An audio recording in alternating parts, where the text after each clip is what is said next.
Today's tech news moves fast, but understanding it shouldn't be hard. That's why Snarful Solutions Group brings you Connecting the Dots, where we break down what's happening in tech and why it matters to you. Now, let's dive in with your hosts. Hello and welcome to Connecting the Dots. I'm Alex. And I'm Morgan. Thanks for tuning in with us here at Snarful Solutions Group on Monday, July 14th, 2025. All right, let's get started with a quick look at what's happening outside and in the markets. Nationally, there's some heavy rain hitting the mid-Atlantic today, maybe even some flash flooding tonight. Keep an eye on that. And out west, it's the opposite story. Serious heat building through Tuesday. We're talking heat advisories, extreme heat warnings.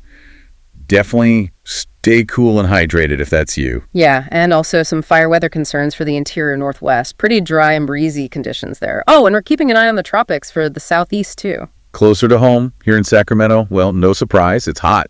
Looking at a high of 97 degrees today. Stay cool, folks. Definitely. Okay, quick market check. The Dow Jones opened at 44,346.7, closed down just a bit at 44,325.86. So down about 20 points or 0.05% on the day. Weekly change is down about 1.07%. The S&P 500 followed suit, opened at 6,255.15, closed at 6,248.10. That's a dip of about 7 points. 0.11% for the day. Down slightly for the week to 0.17%. But Bitcoin had a different kind of day. Opened around 119,118, closed up near 121,786. Wow, yeah. That's a jump of over 2,600 points, 2.24% gain just today. And looking week over week, it's up a whopping 12.45%. Quite the ride. Indeed. And switching gears to sports, our San Francisco Giants played the Dodgers yesterday, July 13th. Yeah. And unfortunately, it didn't quite go our way. Final score was 5-2 Dodgers. A bit of a bummer. It is. Ben Kasparius got the win for LA. Freddie Freeman had a decent game for them, went 2 for 5. Oh, well, can't win them all, right? It's not. Onwards and upwards. Okay, so that's a quick snapshot of daily life stuff. Now let's transition into the main event, digging into some key tech stories from our Morning Star report and, connecting those dots. That sounds good. First up, we've got a really interesting dynamic playing out on, well, probably the screen in your living room. YouTube versus Netflix. Right, the streaming wars, but maybe not the way we used to think about them. Netflix always seemed kind of untouchable, didn't they? They really did. They sort of dismissed rivals for years. But the tune has definitely changed. Now, even their own execs are admitting YouTube is serious competition.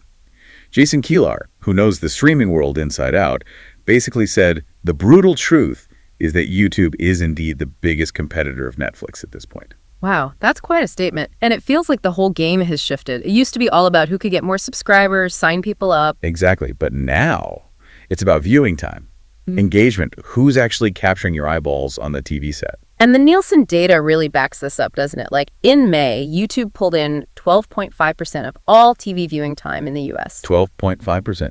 Compared to Netflix's 7.5%. That's a huge gap. It really is. And it wasn't just May, right? Over the last year, YouTube's been consistently ahead in viewing time most months.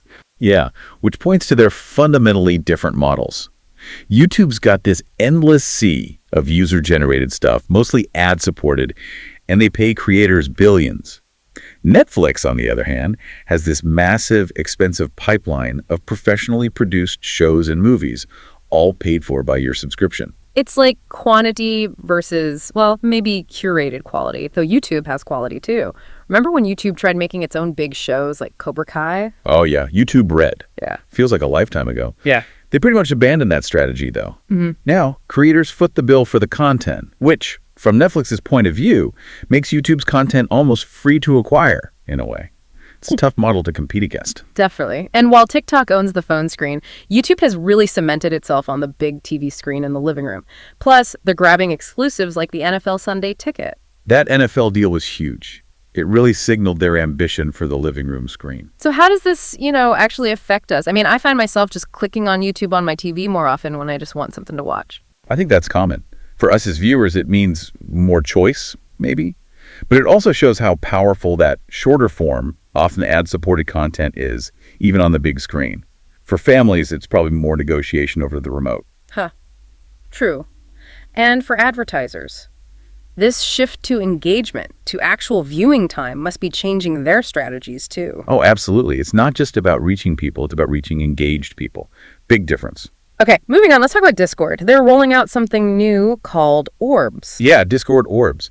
It sounds a bit like a game element, which kind of fits the platform, I suppose. So what exactly are they? Some kind of new currency? Basically, yeah. They're virtual rewards you get for interacting with ads by doing these things called quests. Think of it like earning loyalty points, but for watching ads or playing sponsored games. Quests. Okay, tell me more. What kind of quests are we talking about? Well, there are two main types right now. Play quests, where you might have to play a certain game for, say, 15 minutes, or maybe stream it to a friend on Discord. And then video quests, which are simpler, just watch an ad video all the way through. Interesting. And this is all on the desktop app for now? For now, yes. Desktop or browser app. They plan to bring it to mobile later, maybe sometime in June, I think they said. And what do these orbs get you? Can I buy, like, pizza with them? No, not pizza. You can use them in Discord Shop for things like Nitro credits, their premium subscription features, or cosmetic stuff like special badges, avatar decorations, profile effects. Okay, so in-platform stuff, what can't you buy? Right, good question.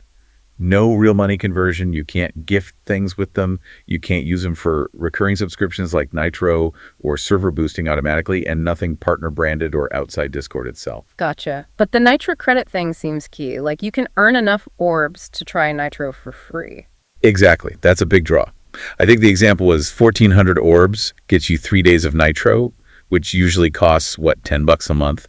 So lets people test drive the premium features without opening their wallet. That's pretty smart, especially if, as reports suggest, Discord might be thinking about an IPO sometime down the line. Precisely. They need to show potential investors they have a way to make money from ads that actually works and scales. Their VP of product, Peter Sellis, mentioned they've run over 70 quests already with something like a 10% acceptance rate, which sounds pretty decent. Millions of rewards claimed. So it's still in beta, rolling out slowly. Yep, limited beta for select users globally right now. Their stated goal is pretty ambitious. Make quests the most authentic, engagement-centric advertising product in gaming. Authentic and advertising. Sometimes tricky words to put together. How does this change things for the average user, though? Especially people using Discord not just for gaming, but for work communities or family chats. That's the interesting part, isn't it? It definitely blurs the lines. You're socializing, maybe gaming, and now there's this layer of, gamified advertising built in. Will people find it engaging or intrusive? Especially if you're just there for a work project. Yeah, it's kind of the gamification of everything, even ads, making you want to interact instead of just ignoring them. We'll have to see how that plays out. Definitely one to watch. Okay, for our final story today, we're shifting to something with potentially huge real-world consequences. Tesla is facing its first federal jury trial over its autopilot system. The trial started today in Miami. Wow, okay. This feels significant. What's the background here? It stems from a really tragic crash back in 2019 down in Key Largo, Florida.